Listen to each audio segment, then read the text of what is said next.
We're going to talk about transformations today. So I'm going to pick an equation. What's one that makes a lot of sense? I don't know. We'll do y equals x squared. Okay? So I'm going to graph some points. -2, 4. So this is x, and this is f of x, also known as y. Okay? So if I plug in -2, I get 4. If I plug in -1, I get 1. 0 turns into 0, 1 turns into 1, and 2 turns into 4. Everybody get that? If I were to graph this, it would look, oops, it would look something like that. Everybody agree? Okay. I'm going to lock all of this. Okay. So we looked at a bunch of different transformations yesterday. The first one was y equals negative f of x. So f of x is just a set of instructions for what to do with a particular set of numbers, the domain. Okay? So f of x says, take the x column and times it by itself. So -2 times -2 is 4. -1 gets turned into 1, 0, 0, all that.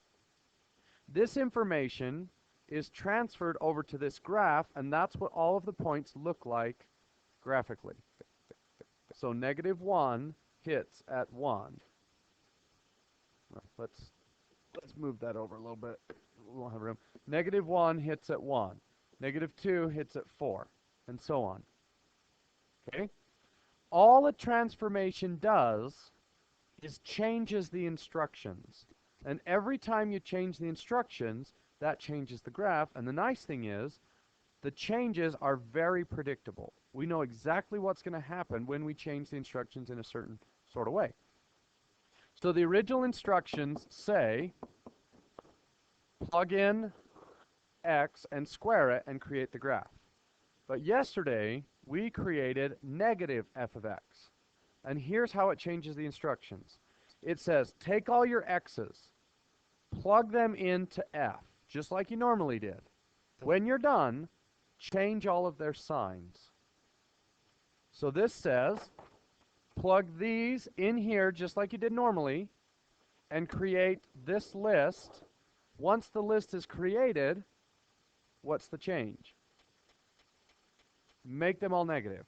So now it's -4, -1, 0 doesn't change, like that.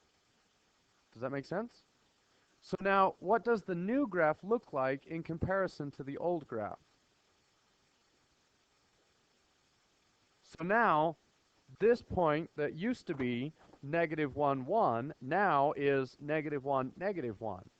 And -1, -2, 4 is now -2, -4. So now the graph looks like this, which makes sense because f of x is another name for the variable y. And if you can think about it in that terms, in those set of terms, today is super easy. So this says, plug in your x as normal to create your y values. These are y values, and then change the signs on the y values. So all of the y values on top now become y values on bottom, and if there were any, all of the bottom y values would become positive y values. Does that make sense? Okay.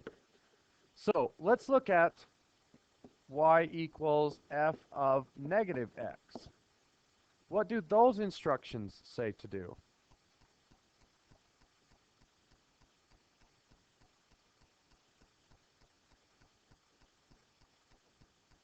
So it says, take my x's and make them negative, and then plug them in. So this -2 gets turned into +2, and +2 squared is 9. So it actually links this one to that one. And -1 is going to have the same answer that the original 1 had.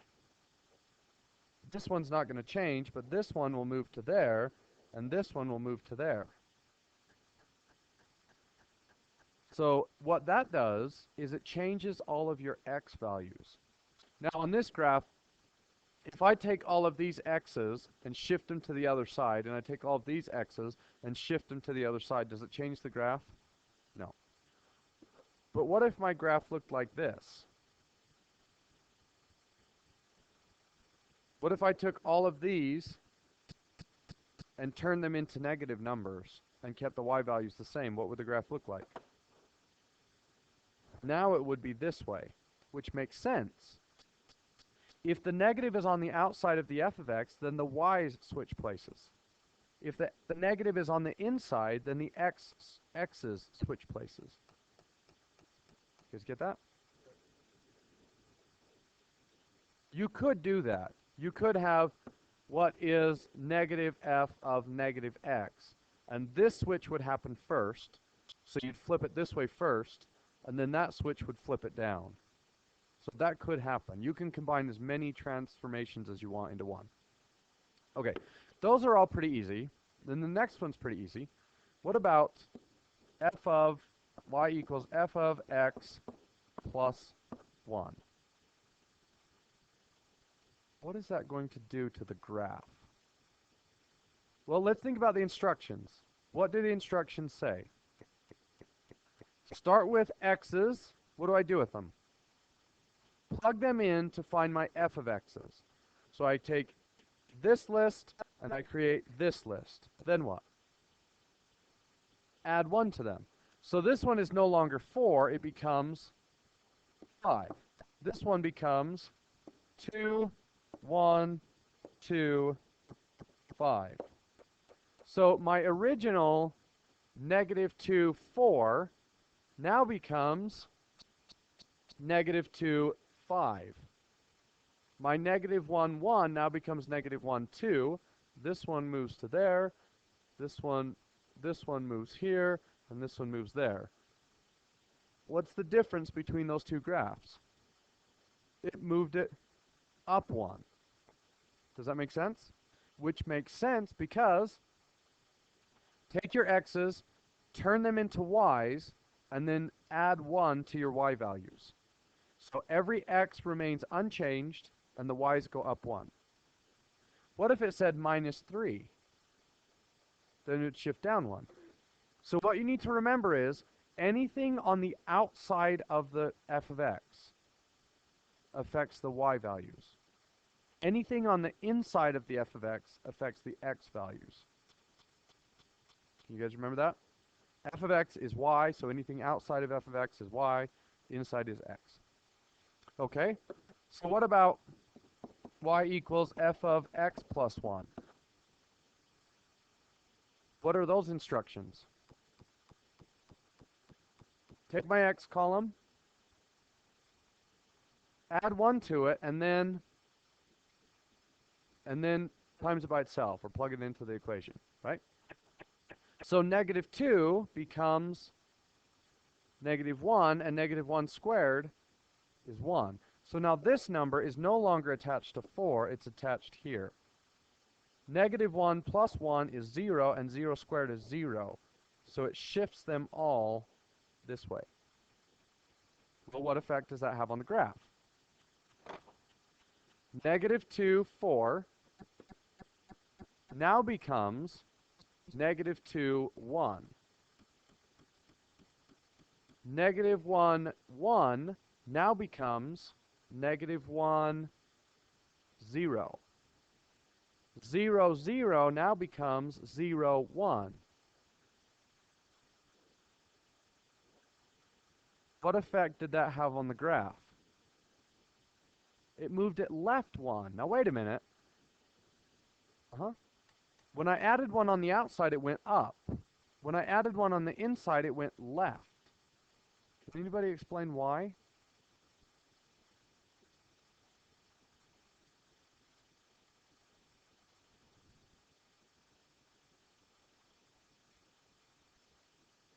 No? But wouldn't you think a plus 1 would be right? because that's positive. Why did it go left and not right? But you're right. Stuff on the inside affects x's, so it would either be left or right. But on the outside, positive went up. On the inside, positive didn't go right, it went left. And it does that in reverse order. Because you can see here, all of these numbers went down one, right? Down one, down one, down one, down one. So it actually moves the graph to the left. So what you need to remember is, anything that happens to the x's is backwards from what you think should happen. The y values work exactly like you would think they would work, but the x values always work backwards. So what if I change this to a -4? Which way would it move? It would move right 4. Okay. So now what about y equals 2 times f of x?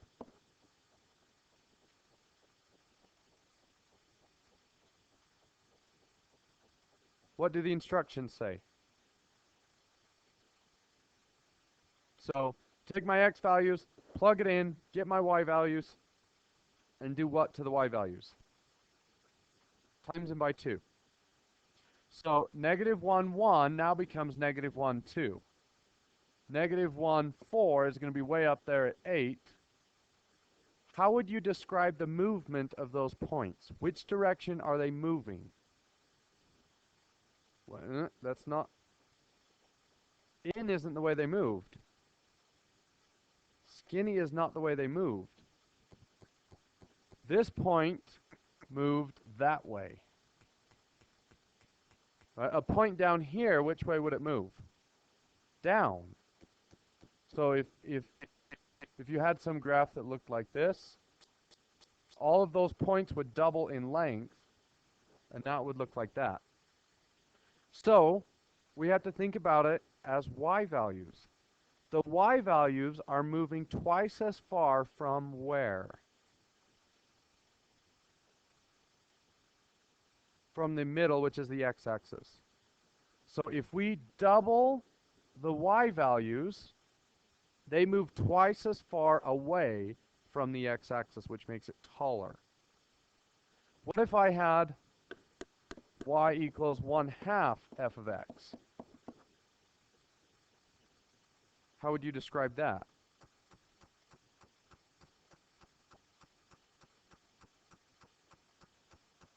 They would be half as close to the x-axis.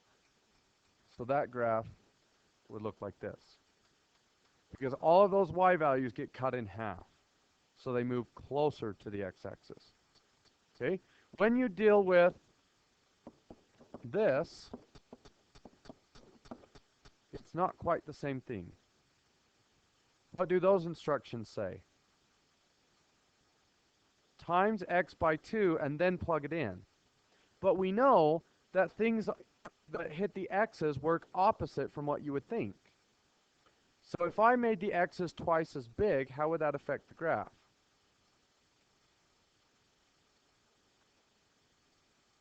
Well, when I doubled the y's, they got further away, right?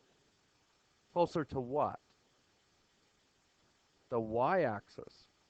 So this would actually make a thinner graph because every x value is going to move closer.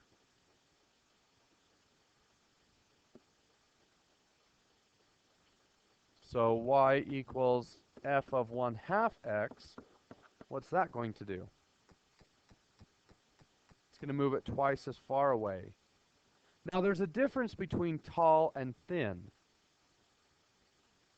What I mean is, if I have this graph here, either I multiplied the x's by some number, or I multiplied the y by a number, right? So y equals 2x squared is not the same as 2x squared. This will make the graph twice as tall. It takes your y values and doubles their length.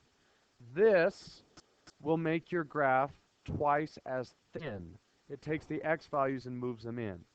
Now, stretching the y's and shrinking the x's is not the same thing, even though they're both 2's. Okay, one of them is actually a little skinnier than the other, and it depends on the graph to see which is which. It depends on the equation. But while those they have the same basic effect, the graphs will not be the same. So numbers on the outside make it taller and shorter. Numbers on the inside make it thinner and wider. And on the inside, it works backwards. 2 makes it skinnier, and 1/2 would make it wider. Okay? So you have 2 worksheets to do. Oh, I didn't grab the other one. Wait. Yes, I did. What did I do with it? Do you guys have 2 worksheets or just one?